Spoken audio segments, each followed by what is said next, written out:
सुंदर राजारामपुरीचा वाटोळा करणाऱ्या अधिकाऱ्यांचा तुम्ही आमच्याकडे बँड लावून घरफाळा वसूल करता। अरे सर्वसामान्य माणसाला या कोल्हापूर शहरामध्ये काय किंमत आहे का नाही? अरे खालचा बिलचा अधिकारी बडतर्फ न करता हे पहिल्या वरचे 5 अधिकारी महानगरपालिकेचे ताबडतोब बडतर्फ करा। गेली आता राजारामपुरी परिसरात वर्षाला 10 कोटी उत्पन्न आहे। इथं गेली 15 वर्ष मेन रोडचे रस्ते झाले नाही, 10 वर्ष झाली। कुठं राजारामपुरीत विकास कामं करतात निधी घेऊन, ह्याचा जाहीर खुलासा करावा। मग अधिकारी जागेवर नसतातच, नागरिक कुणाला भेटणार? मग कुलूप लावा महापालिकेला। राजारामपुरीतील खड्डे, तुंबलेले ड्रेनेज व्यवस्था आणि कचऱ्याच्या ढिगाऱ्यांवरून कृती समितीचे प्रमुख ॲडव्होकेट बाबा इंदुलकर यांनी आज संतप्त आंदोलन छेडलं। महापालिकेच्या अधिकाऱ्यांना भेटून त्यांनी राजारामपुरीचा रस्त्याचं वाटोळं केलं असा थेट सवाल केला। अधिकारी जागेवर नसल्यानं त्यांनी एका अधिकाऱ्याला सोबत घेत परिसराची पाहणी केली आणि खड्ड्यात झोपून निषेध व्यक्त केला। सुंदर राजारामपुरीचा वाटोळा करणाऱ्या अधिकाऱ्यांचा सुंदर राजारामपुरीचा वाटोळा करणाऱ्या अधिकाऱ्यांचा माजी नगरसेवक महेश उत्तुरे यांनी ही दूषित पाणी व कचऱ्यांच्या समस्यांवर याशिवाय रस्त्यातील खड्ड्यांवर महापालिकेला धारेवर धरलं। या घटनेमुळे परिसरात मोठी चर्चा रंगली असून नागरिकांनी प्रशासनाविरुद्ध नाराजी व्यक्त केली आहे। तुम्ही आमच्याकडे बँड लावून घरफाळा वसूल करता। रस्त्यावर खड्डे, रस्त्यावर कचरा, रस्त्यावर मोकाट कुत्री आणि गाई। अरे सर्वसामान्य माणसाला या कोल्हापूर शहरामध्ये काय किंमत आहे का नाही? सभागृह नसताना हे प्रशासक आणि हे अधिकारी हुकुमशाही पद्धतीनं ही कोल्हापूर महानगरपालिका चालवते। आम्ही तीव्र शब्दामध्ये याचा निषेध करतो।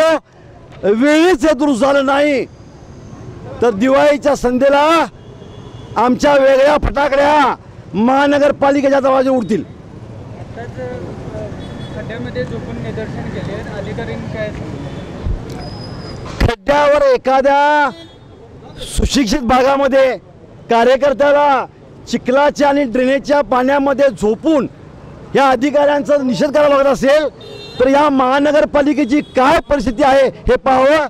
अरे खालचा बिलचा अधिकारी बडतर्फ न करता हे पहिल्या वरचे 5 अधिकारी महानगरपालिकेचे ताबडतोब बडतर्फ करा अशी कोल्हापूर जनतेची मागणी आहे। आंदोलन केले वारंवार आम्ही माजी लोकप्रतिनिधी म्हणून आयुक्तांना, प्रशासनाला, वॉर्ड ऑफिसला सूचना देऊन सुद्धा गेली 5 वर्ष, गेली 2 वर्ष आम्ही त्यांच्या सातत्यानं मागं लावतोय। गणेश उत्सव काळात असू दे, इतर सणांच्या वेळी असू दे, पावसाळ्यापूर्वी सूचना दिलेल्या असतात, त्याची दखल न घेता केराच्या आमच्या पत्रांना केराच्या टोपलीत त्यांनी सामत केलं। आज राजारामपुरीसारख्या एक सुशिक्षित वर्ग व्यापारपेठेत वर्षाला 10 ते 15 कोटी रुपये आम्ही भाडा भरतोय। ह्याची जाणीव करून प्रशासनाला आम्ही दिली। इथल्या नागरिकांना रस्ते करा का? गेली आता राजारामपुरी परिसरात वर्षाला 10 कोटी उत्पन्न आहे। इथं गेली 15 वर्ष मेन रोडचे रस्ते झाले नाही, 10 वर्ष झाली। प्रशासकांच्या ताब्यात सगळ्या लोकप्रतिनिधींचं बजेट आहे, ते करतात काय? कुठं राजारामपुरीत विकास कामं करतात निधी घेऊन, ह्याचा जाहीर खुलासा करावा। अधिकाऱ्यांच्या खुर्च्या मिळवण्यासाठी चाललेली ही गडबड थांबवून जनतेच्या कामाकडे लक्ष द्यावं। 100 कोटीच्या रस्त्याचे कोल्हापुरातले हे हार्ट राजारामपुरी, इथं एकही रस्ता त्यातला धरला नाही। कोट्यावधी रुपयाचे उत्पन्न घेतात, 100 कोटीचे रस्ते झाले नाहीत, मुळात इथं कामच धरलं नाही।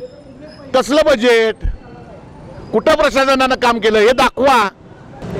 पॅचवर्क करायची नाटकी आहेत, नाटकी चाललेले तोंडाला का पुसण्यासाठी ते पॅचवर्क केलेलं दुसऱ्या दिवशी खराब होते।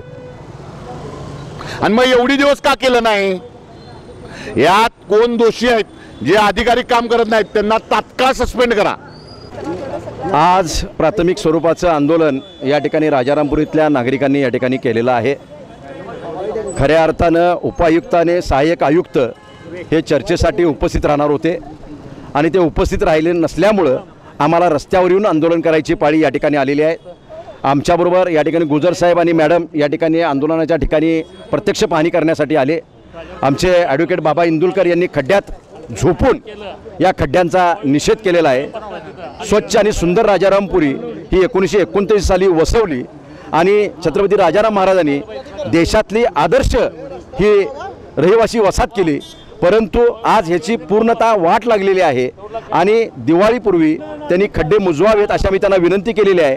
अन्यथा आम्ही आज हे आंदोलन या ठिकाणी स्थगित करतो आहोत आणि दिवाळी दिवशी भर दिवाळी दिवशी हे आंदोलन जर हे खड्डे मुजले नाहीत तर दिवाळी दिवशी हे आंदोलन पुन्हा त्या दिवशी सुरू होईल. बाळ, फ्रीजमधून श्रीखंड काढ ना. आम्ही पूर्वी घरीच बनवायचो श्रीखंड, त्याची चवच वेगळी होती. आता काय सगळं रेडीमेड. आजी, हे श्रीखंड खाऊन बघ. आज तुझ्या आईनं घरीच बनवलं की काय?